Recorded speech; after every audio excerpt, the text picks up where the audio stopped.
Hello, and thank you for joining this presentation the City of Saratoga has put together to provide information on the General Plan Update and Climate Action Plan.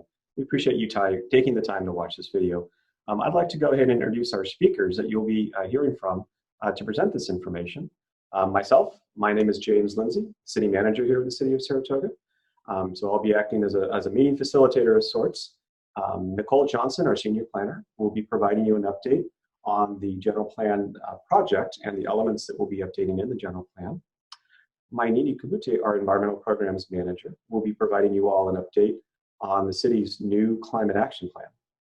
Lauren Pettifitz, our Public Information Officer, will be showing you how you can engage on our website to be able to provide comments to us and some information on making sure that we get your comments recorded and that they can be then presented to the Planning Commission and the City Council.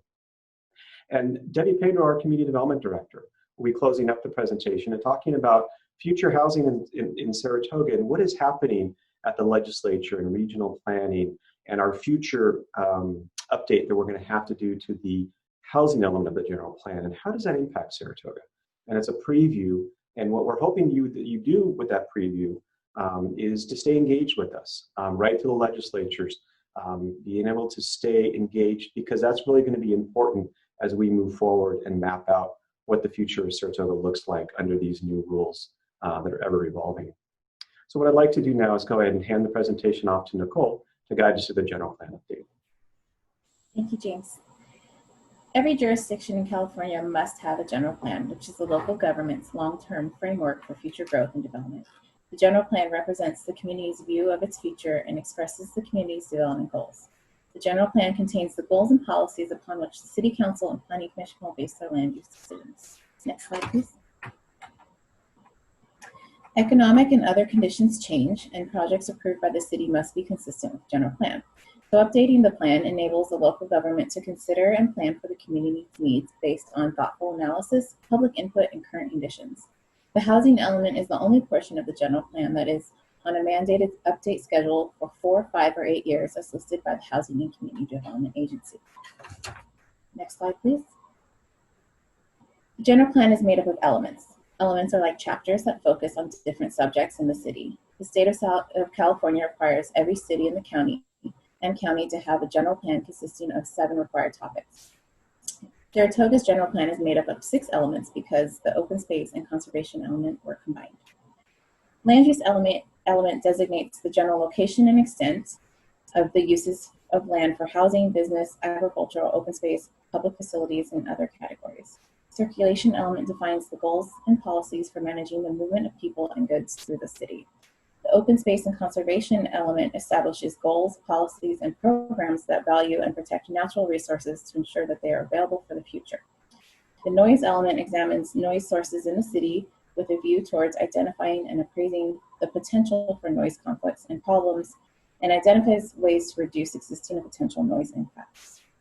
The safety element describes natural and human activity-related hazards that exist in Saratoga and measures to address them.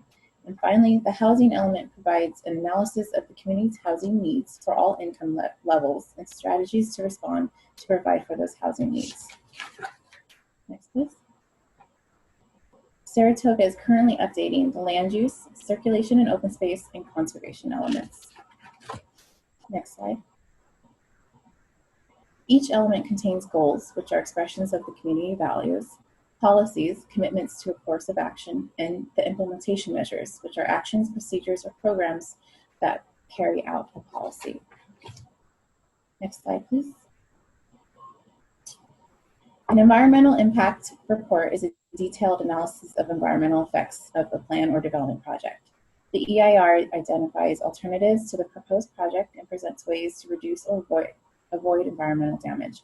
A general plan is considered to be a project and thus requires that an EIR is completed in conjunction with the plan. Community members can provide input during the EIR process. The city will be holding an EIR committee meeting this winter. Next slide, please. We hope that you submit comments on our 3 draft elements. The deadline to submit comments is September 7th. The Planning Commission and City Council will then review the public comments and work done to date in November and December None of the edits will be incorporated into the final document until summer of 2021. And back over to you, James. Great, thank you, Nicole, for providing that overview. That was fantastic. What I'd like to do now is just briefly introduce what a climate action plan is and how it relates to the general plan. And as I had stated earlier, this is Saratoga's first climate action plan that we're producing. And what a climate action plan does is it specifies specific strategies to reduce greenhouse gases within our community. And through the strategies, those will then be transformed into goals, into the CAP, and then into the general plan. Specifically, the circulation element and open space and conservation element that Nicole referred to will contain some of those goals that will be ultimately then translated into strategies into the climate action plan. So with that, I'd like to introduce Mainini, who will then walk you all through the components of the CAP. Thank you, James. As James mentioned, a CAP is a document that contains specific strategies to reduce greenhouse gas emissions within the Saratoga community. I will refer to the Climate Action Plan as a CAP during this presentation. This Saratoga CAP will be looking at ways to reduce emissions generated by municipal operations and by our community members. The plan will guide Saratoga towards successfully reducing emissions to 40% below 1990 levels by 2030, as defined by the state of California. Next slide. The Saratoga CAP will rely on both the state and local actions to achieve its 2030 goal. Next slide, please. This is a graph of how how Saratoga's climate action plan will work together with the state and local actions to meet its goal. Next slide. A CAP builds upon information gathered by greenhouse gas emissions inventory. The city's CAP consultant collected municipal and community data in 2017 to show the various GHG emission levels. As you can see, in 2017, transportation generated the most emissions, with residential emissions coming in second place. This chart shows that both transportation and residential are areas where there are opportunities for reductions. The CAP includes a variety of regulatory, incentive-based, and market-based strategies that are expected to reduce emissions from both existing and new development in Saratoga. Several of the strategies build on existing programs, while others provide new opportunities to address climate change. Next slide. State actions will have a substantial impact on future emissions. As you can see from these state strategies, the action with the greatest emission reductions is in the category of heavy-duty vehicle regulations. Next slide. Local strategies will supplement these state actions and achieve additional greenhouse gas emissions reductions. For local actions, the strategy with the largest reduction involves low carbon transportation. Successful implementation of the CAP will rely on the combined participation of city staff, Saratoga residents, businesses, and community leaders. Next slide. A recent effort that has helped Saratoga meet its emissions reduction target is its adoption of local amendments to its building codes, which are referred to as REACH codes because the REACH codes and the codes reach beyond the state minimum requirements for energy use in building design and construction. REACH codes encourage electrification of homes and require that newly constructed homes within Saratoga install 2 EV charger circuits, use of electricity for space heating and water heating, and pre-wire for electrical appliances so that a new owner can easily phase out the use of gas-burning appliances. Next slide. Based on all of the data that has been collected and the state and local actions, Saratoga will reduce emissions 42% below 1990 levels in 2030, which exceeds the state's 2030 goal. Next slide. How can you make a difference? Well, if you are not already, residents and businesses can become or remain a Silicon Valley Clean Energy customer and purchase 100% renewable electricity from Silicon Valley Clean Energy. You can also upgrade to Silicon Valley Clean Energy Green Prime, which offers 100% GHG-free energy and comes from 100% renewable resources. You can also install solar energy for your home or business and consider battery storage. And you can consider replacing natural gas appliances with electric versions. Next slide. City staff will continue reaching out to the community over the next couple of weeks to share information about the CAP. On September 7th, that will be the last day we'll receive public comments. Staff will give a CAP presentation to the Planning Commission in October, and City Council will review and take action on the CAP in November. This concludes my report on the Climate Action Plan. Great, thank you, Mini. That was a very thorough overview and appreciate that. It's the first time that the city has done this, and so I think if everybody could go back, that this video, the slides are all available on our website, which I'd like to introduce Lauren now to show you where you can get additional information and provide comments. So if you could walk us through that, Lauren. Thank you everyone for taking the time to watch this video, and we hope that now you'll take the time to review the 3 draft elements and the draft climate action plan. They're available on our website, and you can also submit your comments on the drafts using an online comment form as well. Comments will be due by September 7th. You can find the drafts and the comment forms on our website. The general plan information is available at www.saratoga.ca.us/GP, and the climate action plan documents are available at www.saratoga.ca.us/CAP. Next slide, please. This short video will show you where you can find the general plan documents you need to review. If you scroll down to the section titled General Plan Documents, you will find these 3 columns. The first column has the existing elements. In the second column, you'll find the policy review document the Planning Commission used to recommend their changes. These changes were then incorporated into the working drafts you'll find in the third column. Once you've had a chance to review those, you can use this online comment form to share your feedback. All public comments will be provided to the Planning Commission and City Council for their review and consideration. If you have any trouble finding any of these resources or using the online form, please feel free to reach out to me for assistance. Great, excellent, Lauren, thank you. And those are going to be some great resources and some great tools to be able to review the material and provide comments. And please reach out to Lauren. She would love to hear from you as you're navigating these web pages. So with that, I'd like to introduce Debbie to walk us through what the future looks like here and related to housing here in Saratoga. Thank you. As James noted at the beginning of the presentation, one of the key chapters in the general plan that we'll begin to work on next year is the housing element. Future housing in Saratoga is influenced by a number of things. State legislations such as SB 35, which was applied to the Quito Village Development Project earlier this year.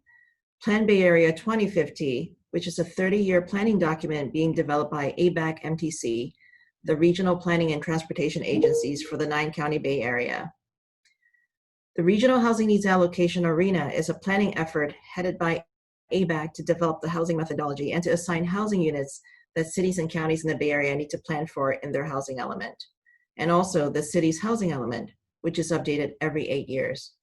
The housing element update is very important because it will look at how much future housing we need to plan for and where they can be built within the city. Next slide, please. This is the timeline for the local, city, and regional planning efforts. In 2019, the process began for Plan Bay Area and RHNA. The general plan update started in 2018 and continued through 2019.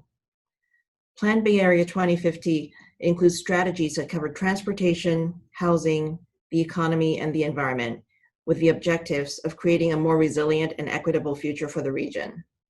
Under this plan, new growth will be focused on areas with jobs, transit services, and in high resource areas, which are defined by the state as areas with good schools, open space, and services.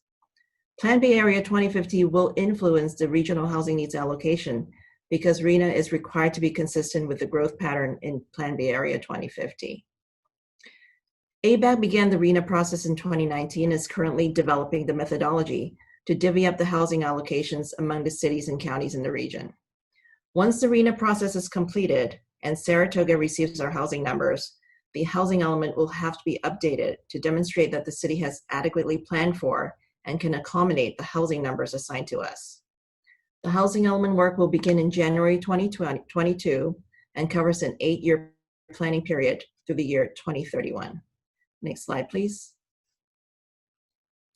The city has been monitoring the Plan Bay Area and RENA process, and we've raised concerns with ABEC and MTC on their strategy to increase housing in high-resource areas such as Saratoga.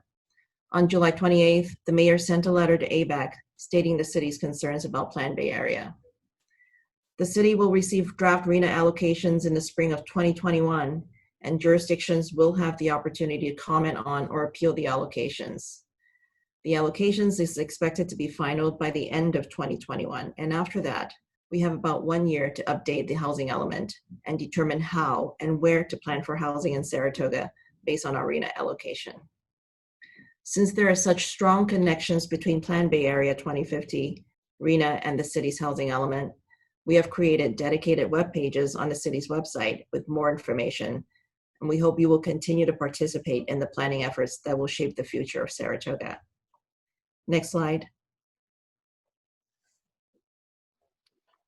Great, thank you, Debbie. I'll go ahead and take it up for here. And I really like the title that you picked for these slides, which is Speak Up for Saratoga's Future. And that's really the call to action in this phase of the presentation, is we really are going to need as many of the community members to be engaged and specifically to reach out to the legislatures. We have folks that have been elected locally here to Sacramento, both in the Assembly and the State Senate. And we would encourage you to let them know how you feel about local control and future housing, and what does that look like within our community. And in that webpage that Debbie referred to, we have there at saratoga.ca.us/RENA. We provided you some resources and some links and some legislation that the City Council has already taken a position on that would really fundamentally change how Saratoga looks as it relates to losing that local control and the ability to make local decisions on land use as we move forward. So please do access the website, make your voice heard. What I'd like to do now is go to the next slide and remind folks where we can get some more information, learn more, stay engaged. Here are the two websites, again, that Debbie referred to. So thank you very much. I'd like to go ahead and go to the closing slide and have everybody bring their cameras back on. And thank you again for watching this video. We appreciate the time that you're spending, and we look forward to hearing from you. Thank you.